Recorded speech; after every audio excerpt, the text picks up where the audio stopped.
برایان عزیز بحث نماز درش هوارکم در روایت نوحنا لبر از بحث روایت که تنیکم یه بزن یادیت کروارشی بکتن هر دو جیل جه خوانه برایان عزیز هنگای خواب دیویجی تمامه اون پرسید کنه جبروا گنده ما چه کنن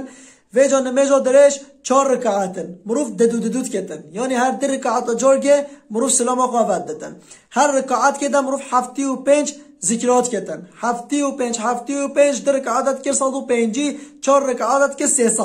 300 تسبیحات یعنی که 300 ذکر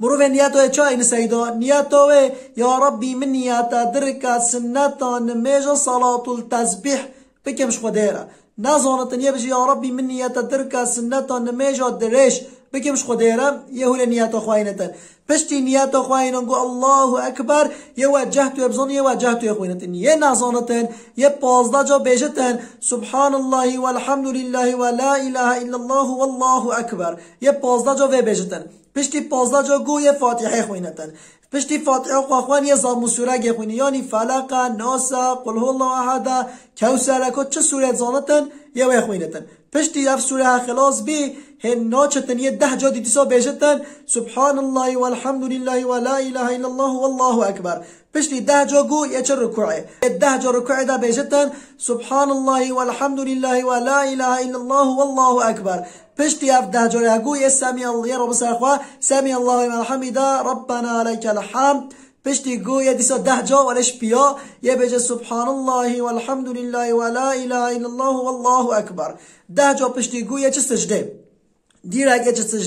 سجده داشتی سه ذکر قدیساش بیر نکرد بلا سبحان ربی الاعلا سبحان ربی الاعلا سبحان ربی الاعلا یه 3 جا و بیشتن پشتی اف 3 جا گوی 10 جا ذکر خواه کردن سبحان الله والحمد لله ولا اله الا الله والله اکبر پشتی 10 جا گو یه رابط سر خواه یه رینتن مانای چه سجده دوه هنه چوی سجده دوه نف بین هر دو سجده دیدیسا 10 جا بیشتن سبحان الله والحمد لله ولا اله الا الله والله اکبر پشتی 10 جا گوی دیسا چه سجده دیسا هر سه ذکر خواه که سبحان ربی الاعلا یه 3 جا بیشتن پشتی 3 جا گو دیسا یه بیشت 10 جا را سبحان الله والحمد لله ولا اله الا الله والله اکبر پشتی 10 جا خواه گو یه رابط سر خواه دیره که رابط فاتحه خواه خوینتن نار اینه چه 10 دینا خوینتن او یا روایت ها دیه یه دیرک را به سر خواه یه دیسا 15 ذکر خواه کتن فاتحه خواه زم و سوره خواه 10 خوینتن یعنی هر رکعت عینیه هر رکعت مگو 75